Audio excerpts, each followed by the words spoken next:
Bom dia, bom dia, bom dia. Bom dia a todos os alunos que já estão aí presentes, acompanhando as aulas desde o início da manhã no curso técnico em finanças, né? E assim também nos outros cursos técnicos, né? E também ensino médio, certo? Bom dia a todos os presentes, sejam bem-vindos. Bom dia aos professores mediadores, certo? Bom dia ao nosso diretor de imagem, João. E mesmo não estando com a nossa professora assistente, mas eu tenho certeza que ela vai estar assistindo isso algum dia, ou então agora, né, João? Se ela estiver assistindo, um bom dia para a nossa querida professora Gardênia, tá? Olha só, Nova Santa Rita, bom dia. Quem mais está aí? O Irã, né? A Aldenora, o João Antônio, o Jussiel, todos presentes aí. Então, vamos lá, né, gente? Vamos começar a nossa aula da disciplina de Ética e Relações Interpessoais, certo? Vocês sempre irão iniciar, né, até acabar o módulo, né, até defender o projeto final de vocês. Vocês também vão apresentar, né, um trabalho final, eu creio, né? Então, nós vamos iniciar sempre recapitulando o assunto da aula passada, ou seja, da aula da semana passada, a gente recapitula, tá? Mostrando as questões, ok? Então, a gente inicia a nossa aula mostrando os questionamentos, aquele questionário, para recapitular um pouco o assunto, certo? E aí, a gente entra no tema da aula de hoje, que é a gestão corporativa inclusiva, tá? A gente vai ver aqui em tópicos, mas é a lei, o que diz a lei, certo? E também depois nós vamos ter a hora de praticar, ok? Nós vamos praticar em forma de questionamentos. Então, o roteiro da aula, objeto do conhecimento é o assunto, é o tema, né? O que vamos conhecer, que é gestão corporativa inclusiva. Temos o objetivo de aprendizagem, que é abordar políticas empresariais para realizar uma gestão inclusiva, sensibilizar sobre a necessidade de um olhar diferenciado sobre essas políticas, além de implantar ações e projetos sociais e inclusivos, tá? E também da teoria à prática, uma revisão, teoria de aplicações práticas, praticando um pouco com as questões, certo? Bom, o objetivo de aprendizagem, já falamos, né, que é apresentar a necessidade de desenvolver políticas de governança corporativa para o desenvolvimento das instituições de forma consciente, tá? E vamos aqui começar a nossa aula de hoje, sempre recapitulando o assunto da semana passada, em forma de questionamentos, né? Então, nós vimos na semana passada sobre, com a base no que a gente estudou, né, marcar a alternativa verdadeira ou falsa, né? E tivemos os itens falando de governança corporativa, onde diz que é o conjunto sistêmico de processos, práticas e normas que regulam a empresa com o objetivo de garantir ética, transparência e gestão.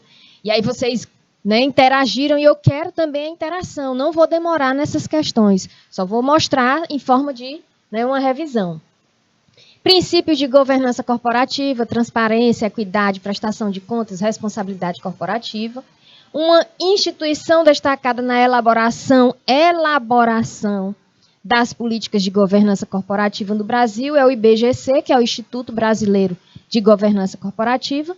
E modelos teóricos da prática de governança são financeiro, público, relevante, procuradoria e político. Bom, e a sequência correta desse questionamento ficaria dessa forma, né? Todos os itens da questão são verdadeiros, ok? A gente viu isso na semana passada. Na segunda questão, instituição, falar sobre a instituição destacada na elaboração das políticas de governança corporativa. Quem observou a primeira questão já responderia a segunda, né? Aldenora, bom dia. Já responderia a segunda, tá? Que a segunda diz o seguinte: quem é a instituição que elabora as políticas de governança? Nós sabemos que é o Instituto Brasileiro de Governança Corporativa, tá? Bom, na terceira questão, disponibilizar dados e informações constantemente aos stakeholders, que são as partes interessadas na corporação, né? É importante que essa informação esteja disponível e fácil acesso. E qual é o princípio quando fala que uma informação tem que estar disponível e de fácil acesso? Tem que ser transparência. Então, o princípio é o quê? É a transparência, tá? Todas as partes interessadas, tá? Independentemente do cargo que ocupam ou o nível de participação na empresa, devem ser tratadas de forma justa e igual, ou seja, seguindo outro princípio da governança corporativa. E qual é este princípio? É equidade, que é justiça e igualdade, tá? E recapitulando também assuntos que vão servir para que a gente possa entender, né, a aula de hoje de gestão corporativa inclusiva, nós vamos recapitular alguns termos, né? A origem do conceito de governança, a instituição que elabora, que a gente já sabe, os princípios e sobre compliance, tá? Então, governança corporativa, aprendemos que é o quê? É um conjunto de processos, governança corporativa. Quando a gente fala de governança, a gente lembra de políticas aplicadas dentro da organização, né? Lembra de gestão também. Então, é um conjunto de processos, práticas e normas que regulam uma empresa com o objetivo de garantir a ética, garantir a transparência e garantir a gestão, certo? A origem do conceito de governança, né, surgiu para superar o conflito de agência, né? Lembram do conflito de agência? Alguém aí lembra? Né? Diego Araújo, né, também aí presente, bom dia. Lembram do conflito de agência? O que é o conflito de agência? Vamos ver se alguém lembra? Eu vou trazer aqui, né, iluminar a cabecinha de vocês, vocês vão lembrar. Conflito de agência é quando o proprietário da empresa contrata uma pessoa externa, ou seja, um colaborador externo, um administrador, no caso, ou um consultor, para trabalhar na organização e os interesses são divergentes. O interesse do administrador não condiz com o interesse da própria organização. E isso causa um conflito. Porque o que é que um proprietário quer?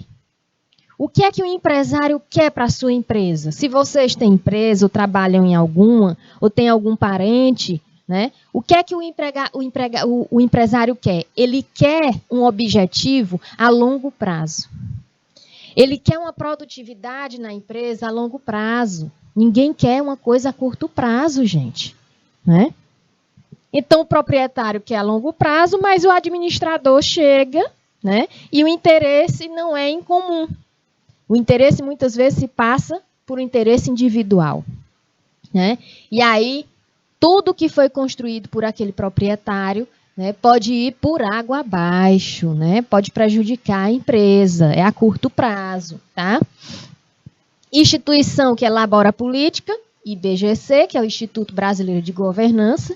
Princípios de governança corporativa, a transparência, onde toda a informação tem que ser clara, né, para os colaboradores, equidade, justiça e igualdade, prestação de contas e responsabilidade corporativa.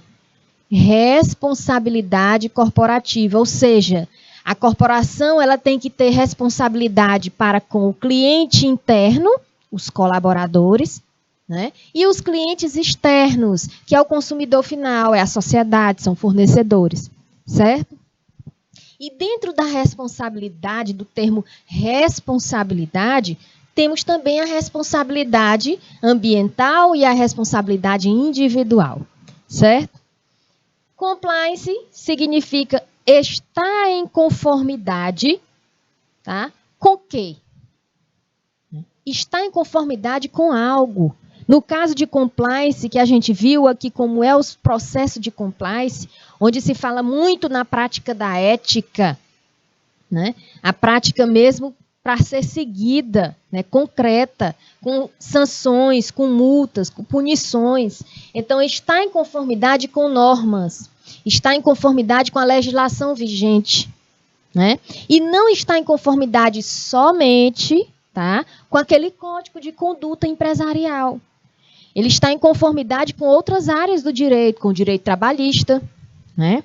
com direito civil, com direito penal, ou seja, nas normas vigentes, né, em relação à atividade que está sendo desenvolvida. Quando a empresa adota práticas para estar de acordo com leis, ou seja, em conformidade com leis, com normas, com códigos internos e externos aos quais está submetida. Falamos também de modelos teóricos da prática de governança, que nós temos o modelo financeiro, o público, relevante, procuradoria e político, né? Falamos da categoria, da classificação também das empresas para o desenvolvimento das políticas de governança corporativa, em relação à natureza jurídica, estrutura de controle, caracterização do controlador e o porte da empresa, certo? E um dos aspectos relevantes para estruturar, né, uma gestão do sistema de governança é a estrutura da empresa, é a questão estrutural. Detalhe, lembram que eu falei que essa estrutura aqui não é toda empresa que tem essa estrutura, tá? Eu sempre falo isso para vocês. Isso depende da empresa, que tipo de empresa é, que ramo é, qual é a atividade que está sendo desenvolvida, qual é o objeto social, qual é a atividade social. Então, depende muito essa estrutura, tá? Então, a estrutura da empresa, conselho de administração, onde a gente viu que o conselho de administração, ele delibera ações. Temos o conselho consultivo, que não tem, né, direito a nada, ele não opina em nada. Ele apenas é um conselho que você vai pedir o quê? Conselho para uma orientação, certo? Comitês de conselho de administração, políticas de gestão e controles internos, conselho fiscal, que o conselho fiscal fiscaliza as deliberações, né, do conselho de administração. O conselho fiscal pune também, tá? E temos a auditoria independente, que essa auditoria ela não vem como uma forma de punição da empresa. Ela vem para saber se realmente o proprietário ou o empregado está cumprindo com o código de conduta, né? Com a gestão que está ali sendo executada, certo? Beleza? Vitor Correia, bom dia. Mandar um abraço para o Pedro Emanuel. O abraço foi mandado, certo? Um grande abraço para o Pedro Emanuel.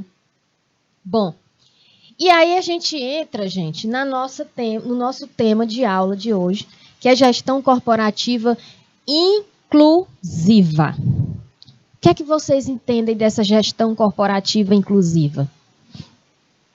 Além da governança da gestão corporativa que a gente viu na aula passada, nós temos que lembrar que as organizações hoje têm que estar preparadas para receber pessoas, né, que estão nesse âmbito, né, de ser inclusivo. Certo? Uma gestão inclusiva é aquela gestão que aceita, por exemplo, deficiente físico, né, deficiente visual, certo? Pessoas portadoras de alguma síndrome, ok? Então, as empresas já têm que fazer o seu planejamento para aceitar essas pessoas, esse público, né? Porque eles têm direito de trabalhar. Né? Não é porque ele tem uma deficiência, né? Perdeu uma mão, perdeu um braço, perdeu um dedo, é cego de um olho, né? Tem uma dificuldade de raciocínio, que ele não pode trabalhar. Pode. E lembrando que as empresas hoje, 20% das vagas, 20%, né, é lei, tem que destinar, certo, para essas pessoas. Tá? É a inclusão, certo? Então, vamos lá. Bom, dentro dessa gestão corporativa inclusiva, nós temos a importância do desenvolvimento de políticas para a inclusão social. É importante o desenvolvimento dessas políticas? Para vocês é importante? Alguém aí tem alguma síndrome, alguma deficiência, alguma dificuldade de raciocínio ou de aprendizado que seja comprovado, né, por algum profissional da área da saúde? Eu conheço várias pessoas que têm filhos com essa dificuldade de raciocínio. Alguém aí é hiperativo, né? Tem um déficit de raciocínio? Detalhe, nós temos as políticas para a inclusão social. Nós temos leis desenvolvidas para a inclusão social. Tem instituições de ensino, tem escolas, né, que sabem dessa política de inclusão também. Isso não vale somente para empresas. A questão da inclusão social vale também para escolas. E, infelizmente, existem colégios que, mesmo sabendo desta política de inclusão social, eles não se preparam para receber alunos com algum problema, né? E aí os pais, sempre no final do ano e no início do ano, a questão de matrícula, a questão de querer que o seu filho seja aceito. Gente, isso é triste para um pai e para uma mãe, né? De todo ano estar ali no colégio lutando, querendo matricular o filho e o colégio colocar, né, dificuldade. Falar, seu filho dá muito trabalho, seu filho isso, seu filho é hiperativo. O colégio tem que se preparar. Saibam disso, certo? Bom, a política de inclusão é algo muito relevante nas políticas sociais dos governos e das instituições, né? Thorpe afirma que há 2 motivos fundamentais para falar especialmente de desigualdade. Olha só, 2 motivos fundamentais para falar de desigualdade. E os motivos? Justiça. A justiça como sendo um dos motivos para falar sobre desigualdade. E eficiência. Tá? Bom, em relação a um dos motivos, que é a justiça, a autora afirma que não é possível pensar em inclusão, sem considerar um aspecto básico dos direitos humanos, que é a vida digna. Então, como é que eu vou pensar em inclusão? Como é que eu vou fazer uma política, desenvolver uma política em inclusão e não fazer? E não incluir? Né? É só no papel? Eu vou lançar uma lei de inclusão, dando direito a uma criança estudar, dando direito a um cidadão trabalhar, né? Porque a dignidade vem primeiro da informação, do conhecimento, para depois você aplicar essa informação e esse conhecimento. E a gente aplica os conhecimentos e as informações que a gente adquire durante um certo período, fazendo o quê? Trabalhando, exercendo, né, uma função. Certo? Beleza, Diego? Sou de Rio Grande do Piauí. Beleza, Diego? Grande abraço para Rio Grande. Então, tem como pensar em inclusão e não considerar a vida digna? Não tem, gente. Se a gente quer incluir, se a gente quer fazer valer essas políticas e essas legislações que estão aí vigentes, que existem, né? Então a gente tem que pensar, né, nesse aspecto básico de uma vida digna. Sobre a eficiência, que é o outro motivo, a autora cita que um país não pode ter crescimento. Nenhum país cresce, né, com estruturas desiguais. Desigualdade existe? Existe. Mas cada dia a gente quer o quê? Diminuir essas desigualdades. Mas não tem como crescer, não tem como evoluir se existe a desigualdade, que não possibilita reduzir a pobreza nem a inclusão. Se existe desigualdade, olha só, se existe a desigualdade, sempre essa vida digna vai ficar complicada. Tá? Essas realidades trazem problemas como violência e instabilidade. Olarte destaca que, a partir da perspectiva de desenvolvimento humano, podemos definir a inclusão social como o conjunto de laços sociais, né, que permite às pessoas terem aspirações e aproveitarem o que dão valor em suas vidas e, ao mesmo tempo, sejam valorizados na sociedade em que pertencem. Então, antes de iniciar, né, antes da gente pensar, antes das gestões das gestões das empresas, né, da gestão corporativa, da governança corporativa, pensar em igualdade, pensar em inclusão social, tem que ser justo e eficiente, que são os 2 motivos que tem que pensar, os motivos fundamentais, justiça e eficiência, certo? Bom, É importante essa situação de Olarte, pois demonstra que não basta um emprego. Não basta um emprego ou a garantia de alimento ou condições mínimas de saúde, mas a inclusão social é mais ampla. A inclusão social é mais do que um emprego, é mais do que garantia de alimento, é mais do que condição mínima de saúde, pois contempla a inserção social de forma plena. Eu estou dando emprego, minha empresa está empregando mais de 100 pessoas por dia. Então, essas pessoas, essas mais de 100 pessoas por dia, estão se alimentando, estão garantindo alimento, estão tendo saúde, porque a minha empresa está fornecendo um plano de saúde, está oferecendo um plano de saúde, sim. E aí?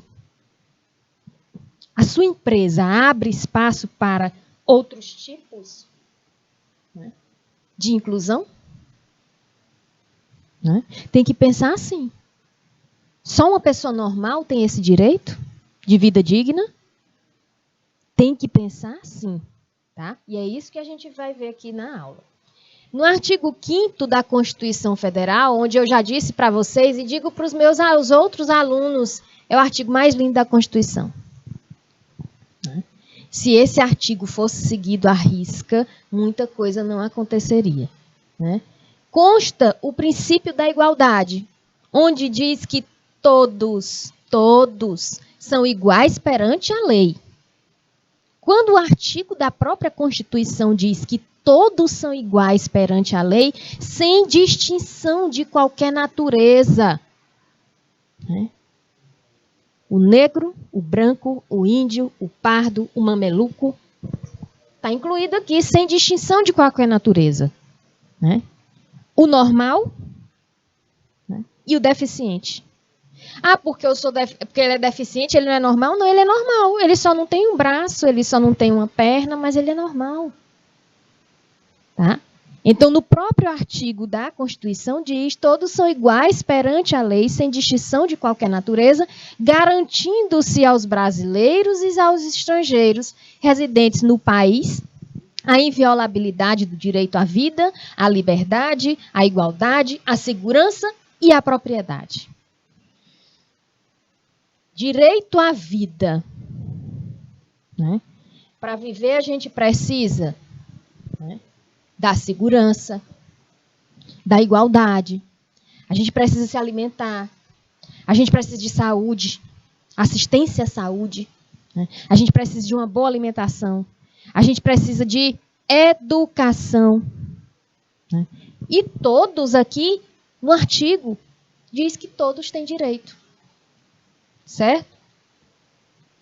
Bom, para buscar garantir esses direitos que está lá no artigo 5º da Constituição, esse artigo aborda diversos aspectos, como a questão de igualdade entre homens e mulheres, igualdade religiosa,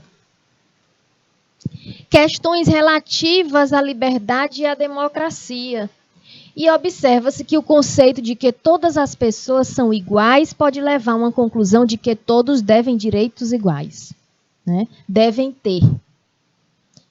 A questão é a seguinte, vamos pegar um ponto bem aqui, igualdade entre homens e mulheres, igualdade religiosa. Não é pegar uma religião para ser igual a todo mundo. Para todo mundo seguir igualmente aquela religião. Não, não significa isso. Tá? É você respeitar a escolha daquele cidadão, daquele indivíduo. Tá? É um direito dele. Ele é livre. Ele tem liberdade de escolha. Ele tem liberdade de expressão. Isso tudo dá na Constituição. Tá? Então, se a própria Constituição está me dando esse direito e dá o direito a todos vocês, a todos os indivíduos, a todo cidadão, certo? Então, não tem distinção, gente. A própria lei diz, então não existe distinção. Na lei, existe igualdade. Na prática, na realidade, é uma coisa completamente diferente. Certo? Observa-se, porém, que isso não é fato, pois devem ser consideradas as desigualdades e diferenças. Os iguais devem ser tratados de forma igual. Mas, conforme o princípio da isonomia, os desiguais devem ser tratados de forma a minimizar essas desigualdades e não de uma forma desigual. Entenderam? Não vamos tratar de formas desiguais, vamos minimizar, vamos diminuir essa desigualdade.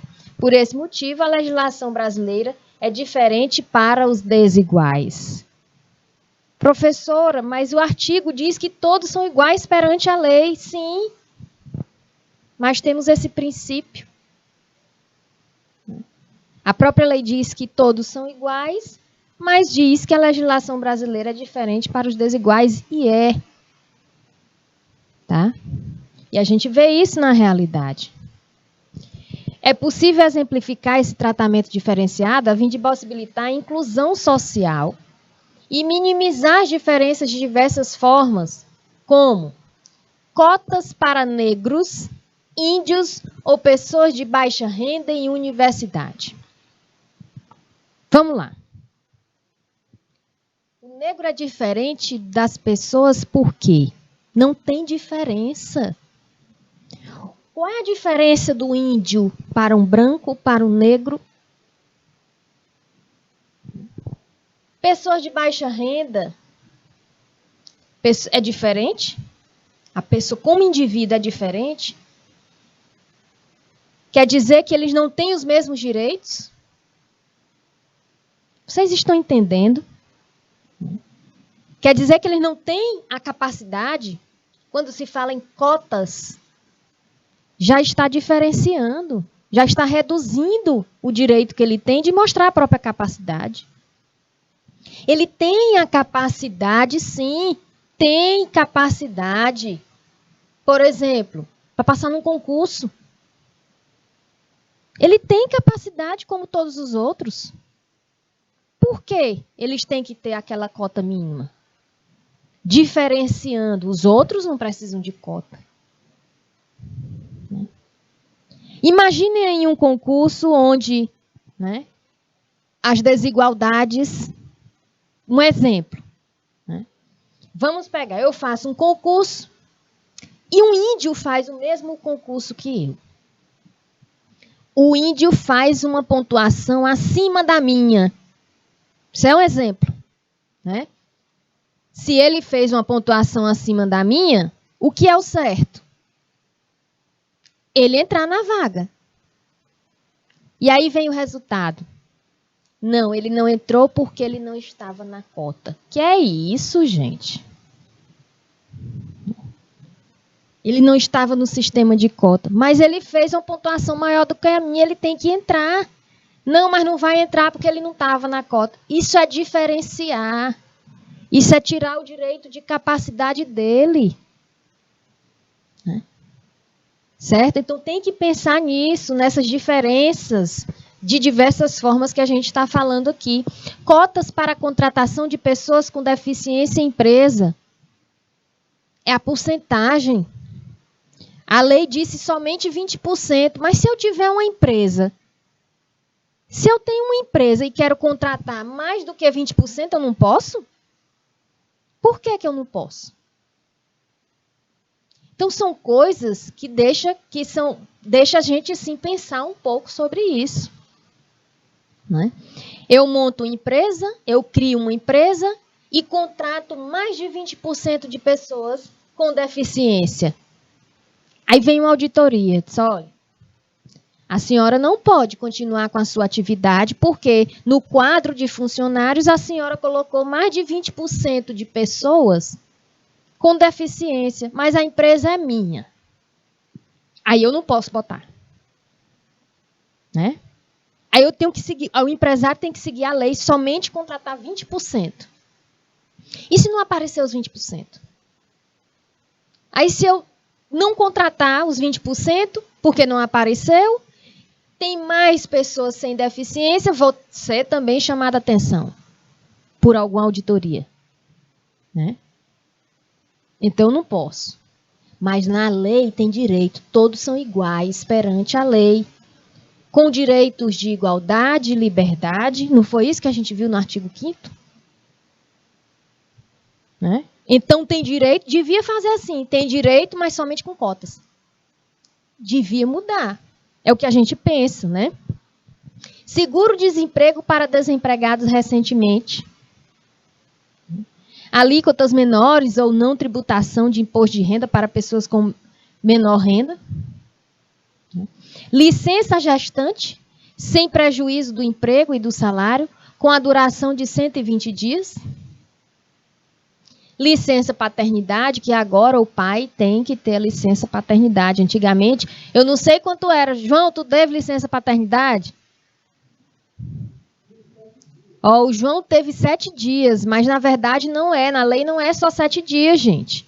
Agora a lei quer que o pai tenha licença paternidade no mesmo período da mãe. Porque a intenção é o quê? Que o pai fique ajudando a mãe, a gestante, durante aquele período que ela está de licença maternidade. Né? Ao mesmo tempo, tem um grupo de pessoas que pensa assim, sim, mas quem é que vai trabalhar para botar comida dentro de casa? Mas está de licença. Né? Então, os dois estão recebendo sem prejuízo nenhum, está na lei. Né? 7 dias somente de licença paternidade que o João teve. Mas a lei diz que tem direito a mais. Né? Diferenças entre direitos de trabalhadores rurais e urbanos. Né? Temos essa diferença, certo?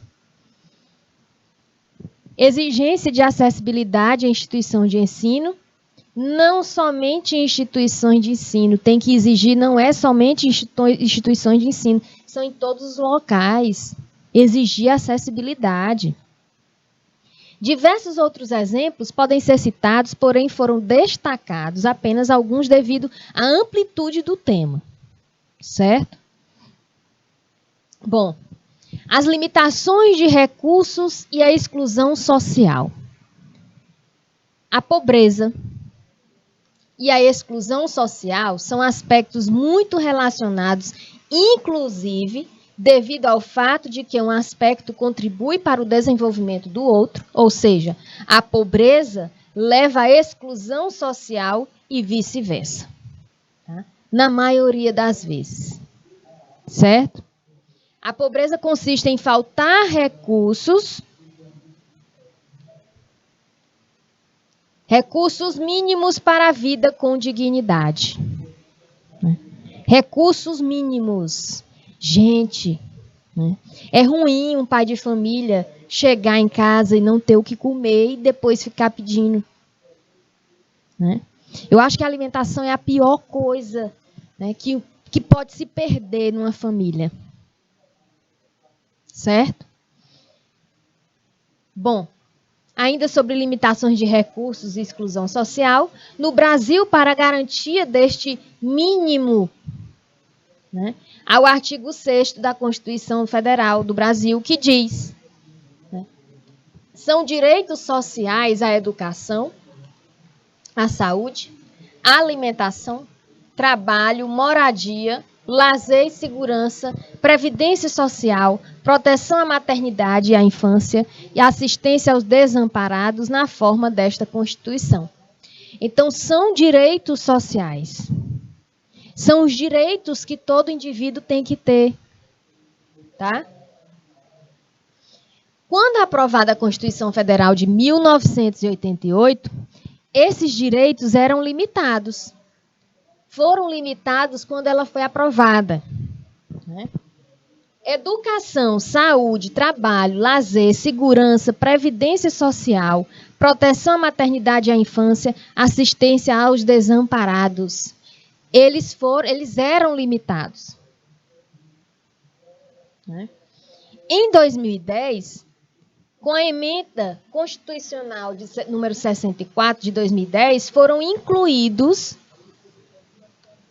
os direitos à alimentação e moradia. Olha aí, incluíram direito à alimentação e moradia. Observa-se que, apesar da abrangência destes direitos, infelizmente não são garantidos para todo o povo que reside no Brasil. Apesar de ser abrangência esses direitos, tá? Mas alimentação e moradia, o que é que a gente viu? Que não são garantidos para todo o povo que reside no Brasil. Não é todo mundo que tem esses direitos de segurança, maternidade e infância, direito à licença maternidade e infância, né? Não são todos que têm direito, apesar de estar na Constituição. Né? Esse é um dos aspectos que torna a política pública e privada de inclusão social mais relevante. Como é que eu vou praticar a inclusão social se os direitos não são para todos? Se todos não têm esse direito, né?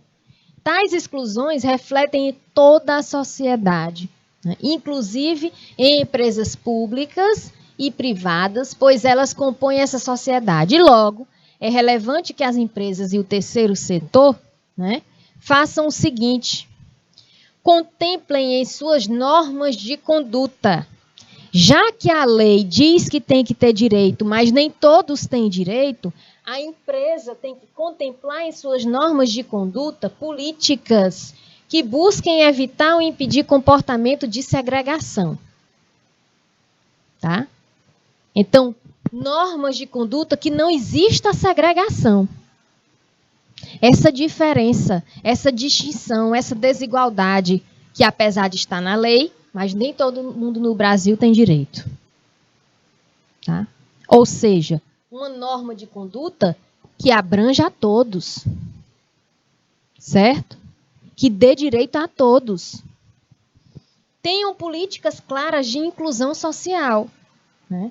E incentivem projetos de ações inclusivas. Certo?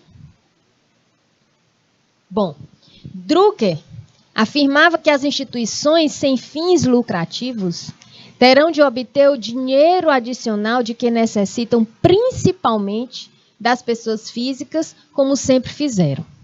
Tá?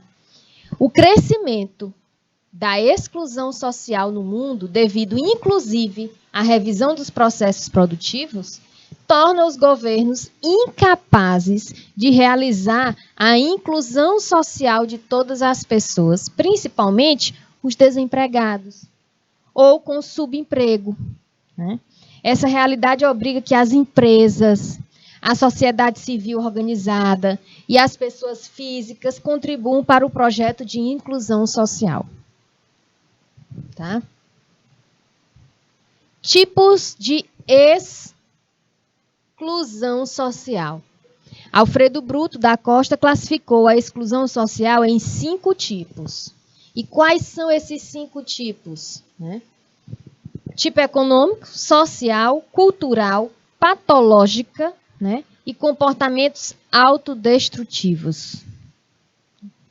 Esses são os 5 tipos de exclusão social. Observa-se, porém, que é possível acrescentar mais um tipo, que são outras formas de exclusão, como discriminação por gênero, né, por opção sexual, etc. Professor, existe, gente. Infelizmente existe. Então, o que é que as empresas, as instituições, os órgãos, as empresas públicas e privadas têm que evitar? Tem que evitar a segregação. Tem que evitar essa exclusão. Ela tem que incluir. Certo? O que se observa é que muitas vezes um tipo de exclusão é associada a outro tipo.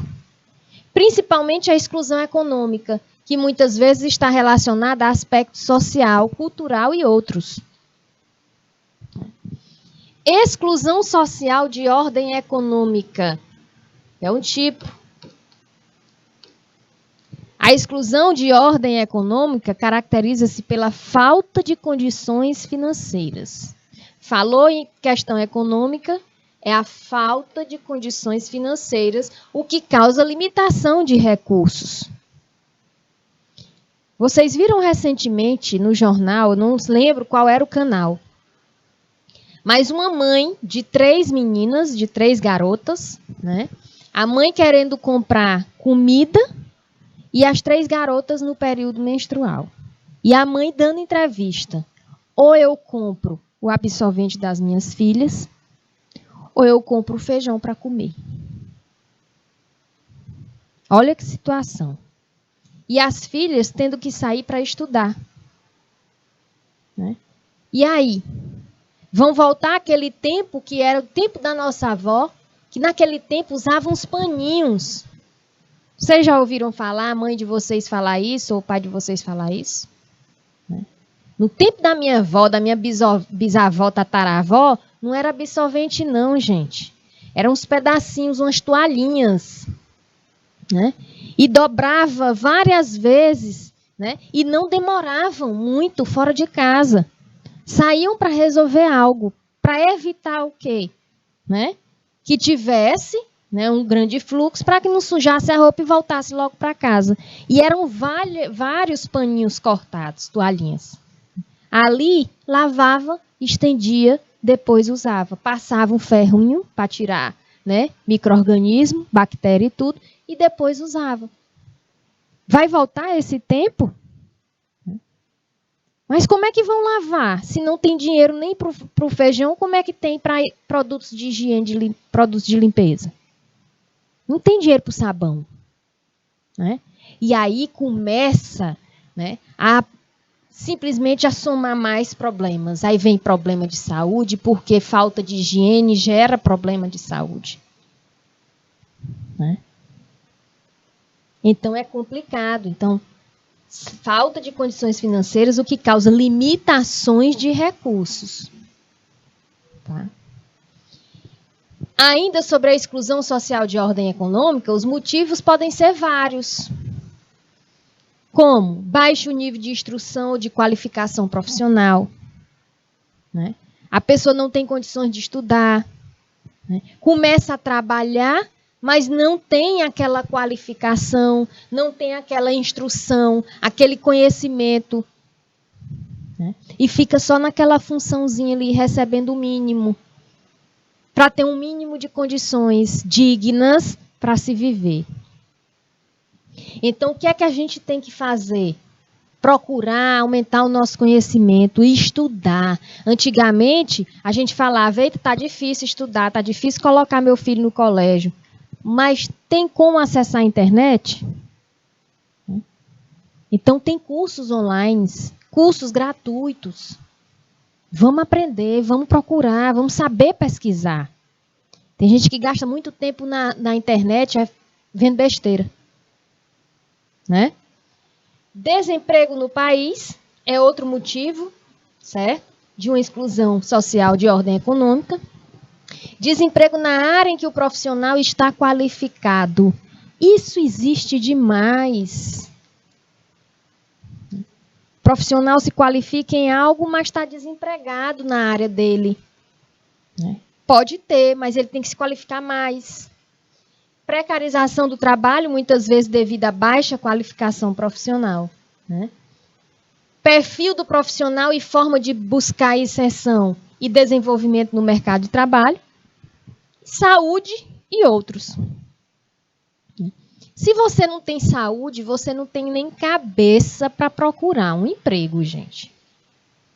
Se você não tem saúde, você não vai passar de manhã e de tarde na busca de emprego. Se você não tem saúde, você não tem como trabalhar. Primeira coisa que afeta é a mente. Se a mente não está boa, o corpo daqui a pouco não está bem. Sabiam disso? Então, é uma luta constante, é uma luta interna do indivíduo numa situação dessas. Né? É uma luta difícil, porque por mais que se tenha vontade de levantar, de ir atrás, de correr, mas a dificuldade é maior, parece que puxa. Né? Mas tem que ter consciência e a cabeça boa. Professor, e como é que ele vai ter uma cabeça boa passando por tudo isso? Aí é que está o problema. Né? Certo? Sanches, Lopes e Double afirmam que o fato essencial para nós é que o modelo atual subutiliza a metade da capacidade produtiva do país. Né? A colocação e o desenvolvimento profissional estão muito relacionados a aspectos mercadológicos e pessoais, porém é necessário o Estado e a iniciativa privada terem ações para minimizar essa exclusão. Tá? Bom, exclusão social de ordem social. A exclusão social de ordem social, segundo Costa, é diferente da exclusão de ordem econômica, né? Pois representa as privações de relacionamento. Pessoas que ficam isoladas da sociedade por deficiência motora, por aspectos psicológicos ou até por serem idosos e buscam o isolamento. Gente, isso é triste. Olha só. Uma pessoa com deficiência motora, se ela não tiver um bom acompanhamento, se ela não tiver uma boa base, se ela não tiver, né, uma boa mente, ela se isola. Vai querer ficar dentro de casa. Todo mundo vai em um encontro de família. Não, eu quero ficar em casa. Porque vem também na cabeça a questão que tenho vergonha de sair de cadeira de roda, tenho vergonha, eu não tenho minha mão, né? Eu não posso andar, eu estou dependendo dos outros para me levar para cima e para baixo. Aí começa a ficar com aquele orgulho de não querer pedir ajuda, de achar que não deve ajuda, e começa a se maldizer. Aí junta um monte de problema na cabeça, né? Aspectos psicológicos, ansiedade, depressão faz a pessoa se isolar, né? A depressão em um certo nível e a ansiedade sendo detectada de um certo nível, começa a dar sono, começa a prejudicar o próprio organismo da pessoa. A pessoa se sente sem vontade de fazer nada, né? Se tranca num quarto, fica com o celular todo o tempo, não sai nem para comer, não sai do quarto nem para comer. Os amigos ligam, a família liga, vamos se encontrar? Não, não quero. Aí começa a não se cuidar, né? Então isso tudo é se observar, é não deixar entrar nessa onda, tá? Dessa questão de aspecto psicológico. E se você se isola, você não é visto. Não tem aquela frase, quem não é visto não é lembrado? Aí agora mais nova, bota a cara no sol. Bota a cara no sol é para você mostrar sua cara. É para você ser visto. Tá? Nessa situação aqui de isolamento que a própria pessoa, né, não querendo, mas é porque começa a se isolar, não é visto, então vai dificultar, né? E até por serem idosas e buscam isolamento. A pessoa também, quando vai ficando idosa, né, ela não quer mais se reunir, nem com família. Achei engraçado que agora, nesse final de semana, eu fui visitar uma tia, né, em Floriano. E aí eu cheguei, tia, como é que tá? Tô velha. Olha o que é que ela falou. Tô velha, tô aqui, tô velha. Como é que tá a senhora? Tá bem? Tô velha. Eu perguntei se ela estava bem, né? Ela disse, estou velha. Quer dizer, nem na sala, com a gente reunido, com os sobrinhos, né, reunidos, ela não queria ficar, toda hora se levantando. E achando ruim porque estava fazendo sala. Quer dizer, ela estava doida, era para entrar no quartinho dela, deitar na redinha dela e se isolar. Isso acontece. Agora a gente não pode deixar isso acontecer, tá? Exclusão social de ordem cultural. A exclusão social de ordem cultural está relacionada a diversos fatores, né? Observa-se que formação é diferente de cultura. Quando a gente vê aqui de ordem cultural, a gente imagina o quê? A questão de educação, de formação, né? Mas é diferente, né? Formação é diferente de cultura. O fato de uma pessoa possuir pouca formação pode levar a uma exclusão econômica, né? Mas não a uma exclusão cultural, certo? A cultura é algo maior, pois faz parte dos valores, dos hábitos crenças, arte e formas de comportamento do indivíduo. Ou seja, independente da situação financeira, independente da situação econômica e ou do acesso ao conhecimento acadêmico ou da sua formação, todas as pessoas podem ser consideradas, né, seres culturais e possuidoras de cultura em seu sentido amplo. Quer dizer que uma pessoa só tem valor, só tem princípios, só tem um hábito, uma educação, uma crença, se tiver condição econômica? Não. A cultura vem do berço, da educação que a família, da instrução da família. Uma casa de uma pessoa que não tem condições econômicas, né, ela pode educar muito bem seus filhos. Os filhos podem ser muito bem educados, não na questão, né, de ter algo, de se formar em algo, questão acadêmica, né, mas saber se portar, dizer um bom dia, dizer uma boa tarde, tratar bem as pessoas, né, ter valores, respeitar o outro. Quantas e quantas pessoas têm condição financeira e não respeitam ninguém? Pois é essa questão aqui. Exclusão social de ordem cultural.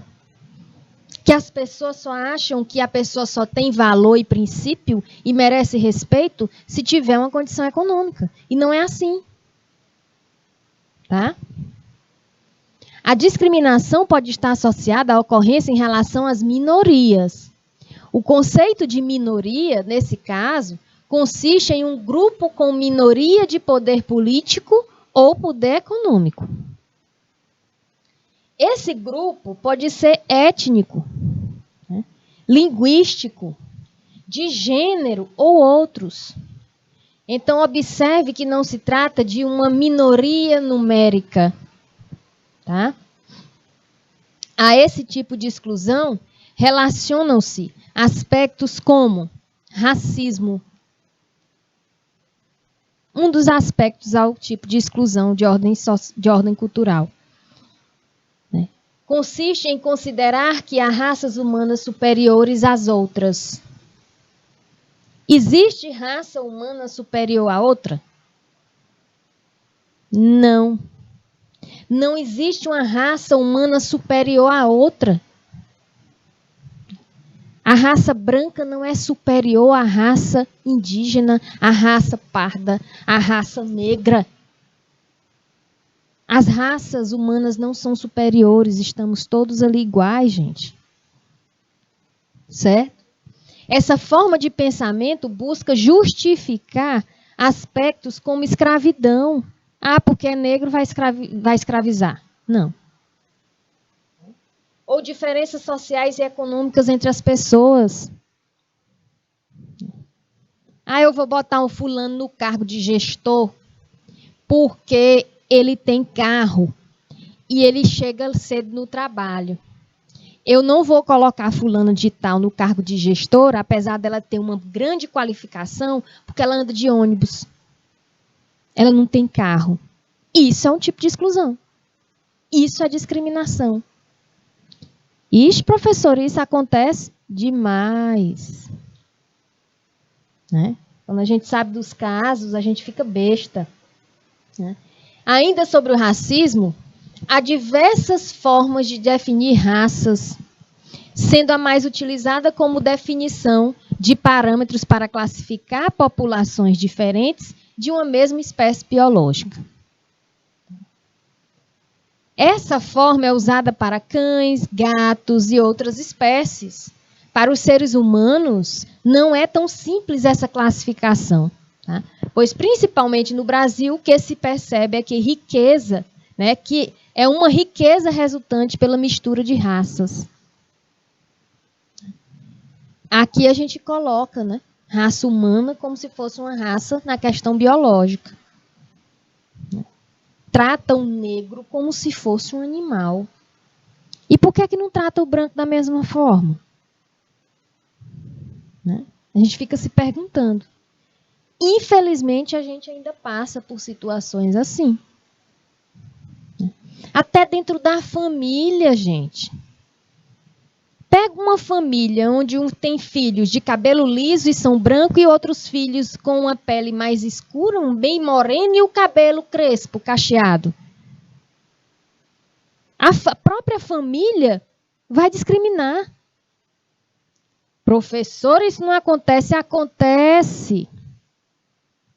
Né? Acontece, eu conheço. Dentro da minha família tem isso. Então, a discriminação começa dentro de casa. Dizer muitas vezes que é a sociedade. Não, a discriminação começa ali dentro. Né? Quantas e quantas famílias não discriminam a situação hoje e antigamente de uma mãe solo? Não é verdade? A discriminação começa dentro de casa. Então, se a discriminação começa dentro de casa, fragiliza o indivíduo ao ponto de não saber se defender fora de casa, ao ponto de não saber procurar os seus direitos fora de casa, a quem recorrer. Se tiver força dentro de casa, apoio dentro de casa, fora vai ser fichinha. O gargalo é família. Ou seja, o primeiro problema, a primeira dificuldade é dentro de casa. Se você vencer esse problema dentro de casa, você consegue vencer fora. Tá? Então, essa questão de exclusão, de discriminação, de segregação, se a gente observar, começa bem ali, do nosso lado, no dia a dia. E depois a gente se fragiliza e não sabe. E agora? Como é que eu vou me defender aqui diante dessa sociedade? Se a própria sociedade sabe da discriminação da minha família. Aí quebra o indivíduo. Aí quebra os pés, né? Como diz as pessoas. Quebrou meus pés. Né? Já a gente volta para continuar o nosso aprendizado.